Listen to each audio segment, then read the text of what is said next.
What is up, everyone? It is Smokelit back again with another video.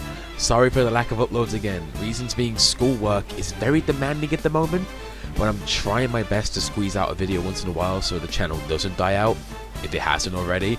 But today, we need to talk about Smash DLC, because I was gonna do a video earlier, so this video would have been out ages ago, but Joker happened and now I gotta redo the entire video. So let's get straight into it, guys. Here's my DLC predictions and thoughts for Super Smash Bros. Ultimate. Okay, so for those who have been under a rock for the past week, let me just sum it up for everyone in a few words. Joker from Persona 5 is coming to Smash Bros. As the first DLC fighter, the character nobody saw coming, literally. I still can't believe Joker's made it, because he's one of the characters, he's like Gino to me at this point, right? Where I wanted him really badly in the game, but I just gave up all hope on him. Like how I've gave up all hope on Gino at this point, even though I wanted the DLC. He might show up on this list later, may or may not. Don't at me on that one. But still, I digress. Joker, I'm happy he's made it, but it really does set the standard for who we could be looking at for DLC, which is why I really wanted to do this video. But since Joker decided to come out of nowhere, I gotta redo the entire video, like I said. So, now that I've caught everyone up, let's get into DLC predictions, with Piranha Plant being the first DLC fighter, which is not in the Fighters Pass, Joker being the first DLC fighter we have to pay for.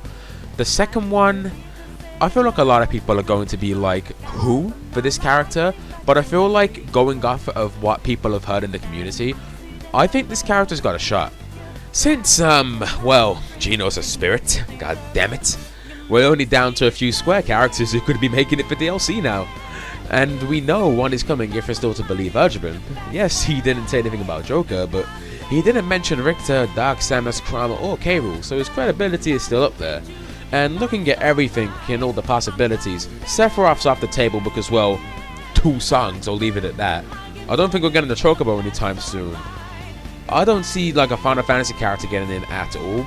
Sora's owned by Disney, so unless Disney wants to play ball, I don't see Sora getting in. Sorry Sora fans, but I just don't see it happening at this point. If he gets in, I'll gladly eat my words. I want him, but I just don't see it happening in the grand scheme of things. But looking at the possibilities, I can only see it being Chrono from Chrono Trigger being the Square rep for the Fighters Pass. Now, I'm pretty sure a lot of people in the back are saying, who in the actual hell is Chrono, Smuggler? Why do you want a literal who in the game?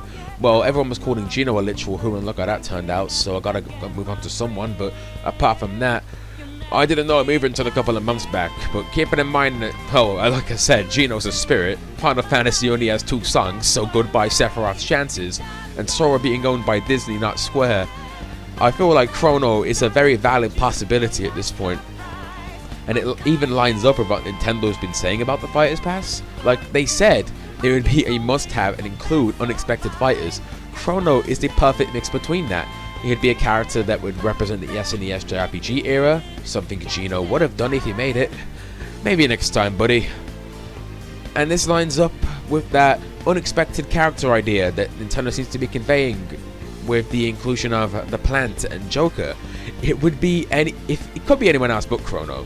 But personally, I think he would be an absolutely amazing pick for DLC, and he would surprise everyone like Joker did. Now, let's move on to DLC character number 3. Now, this one is kind of a mix between a lot of characters, so I'm just going to throw one into one bit. It's kind of like an honorable mentions / DLC fighter 3 kind of thing here. So let's just get on with that pretty quickly. So like I said, DLC Fighter 3 could be a lot of people, or it could be anyone. We don't know who DLC is going to be. But if Nintendo is involved, and we know Nintendo likes to market their future titles, or they decide to unexpected fans like they've said, I can see it going to one of 3 fighters. Banjo, Steve, or Edwin from Dragalia Lost. Now, I'm going to explain why each of those characters have a really solid chance with DLC. Banjo is a fan favorite. He should have been there since the N64, right? So I don't see why he wasn't in Smash 4. Like, in my opinion, if Bayo didn't win the ballot, in quotations, I feel like Banjo or Cable would have made it anyway. I feel like Banjo had a bigger shot than Cable, don't at me, but still. I feel like Banjo at this point, he's waited long enough And if this supposed fighter is to be revealed at something like E3 or a Direct, it'd make perfect sense for it to be Banjo or one of the other two characters. Steve is a character that nobody wants, but I could just see it happening at this point, to be completely honest. He would be the perfect marketing character, considering Minecraft is huge in Japan right now, and I mean huge. It's going through what I call the Minecraft effect at the moment. It's like what the Western audience went through a couple of years back, including myself. I used to play Minecraft. A lot of people used to play Minecraft, so a lot of people are gonna know who Minecraft Steve is, which would make it easier for the people at Nintendo to market the character of Steve, even though he isn't a character, he's more of an icon. But it's confusing. I could just see Steve happening at this point. I don't want it to happen, but it's an inevitable possibility that I could see happening at this point. And finally, the other literal who of this list being Edwin from Dragalia Lost, or Dragalia Lost. I don't know how to properly pronounce it, but still. That mobile game is doing gangbusters right now. It's on Fire Emblem Heroes levels of money making right now.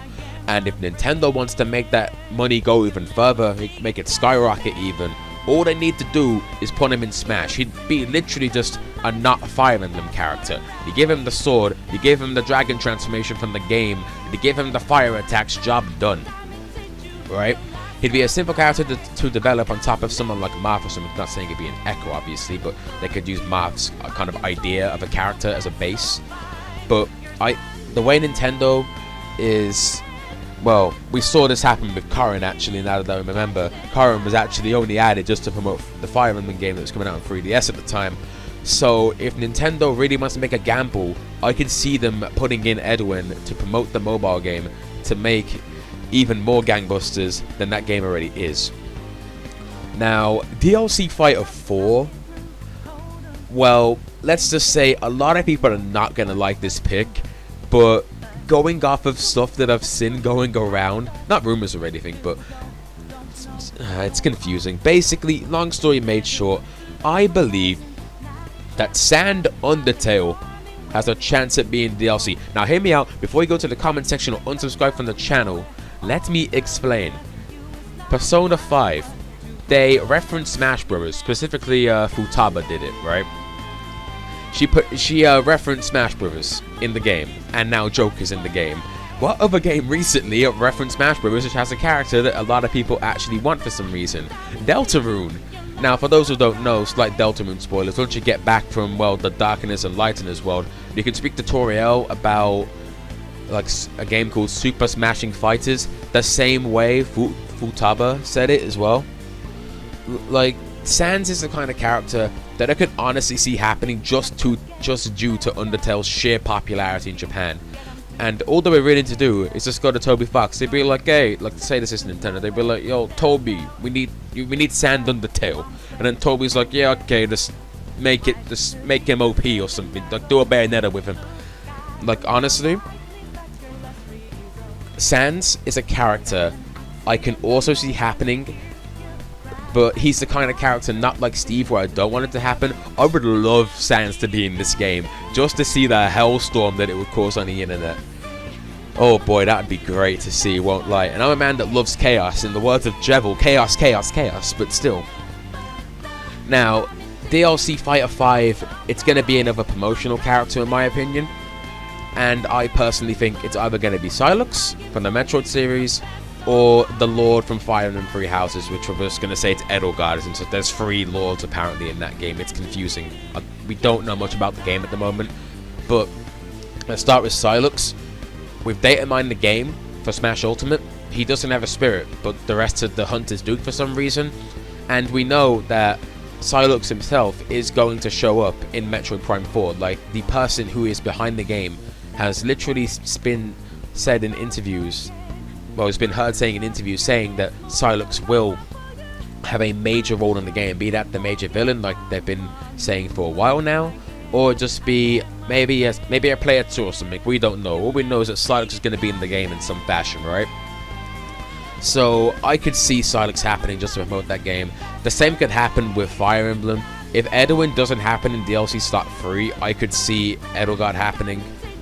just to promote the game. And I just also wanted to mention, I should have mentioned this at the beginning, but these are in no particular order. Like, I'm not, like, it would make sense for someone like Silex or Edelgard to come out after Joker, since Metro Prime 4 and Fire and Three Houses come out just a bit after Joker's supposed. Well, I think he's coming out in April and May on a side note, but I think at that point, I feel like if we do see Smash DLC, it's going to be at E3, which makes sense for it to be a Banjo reveal at the Microsoft events, or be it at Steve reveal, or an Enderman reveal at Nintendo's conference, not conference events or video, whatever they do. But I see it happening at this point. One of them makes it. I don't see both, because I feel like Nintendo learned their lesson of the backlash they got from just adding Karin, just because, oh, Fire Emblem isn't selling well at the moment, guys. Let's just add a character in Smash to skyrocket sales. Well, I'm using that logic for Edwin, but I digress. But so yeah, that's pretty much my DLC predictions for Smash. And first off, I want to say this video has been a bit unscripted, since I had to just get this done out quickly, considering I haven't done a video in eons. So if you like this kind of video, make sure to leave it in the comments, and I'll do a bit more of these kind of videos. But just to recap, DLC Fighter 1 Piranha Plant doesn't come with the Fighters Pass. DLC Fighter 1 from the Fighters Pass is Joker. DLC 2 is Chrono from Chrono Trigger, in my opinion.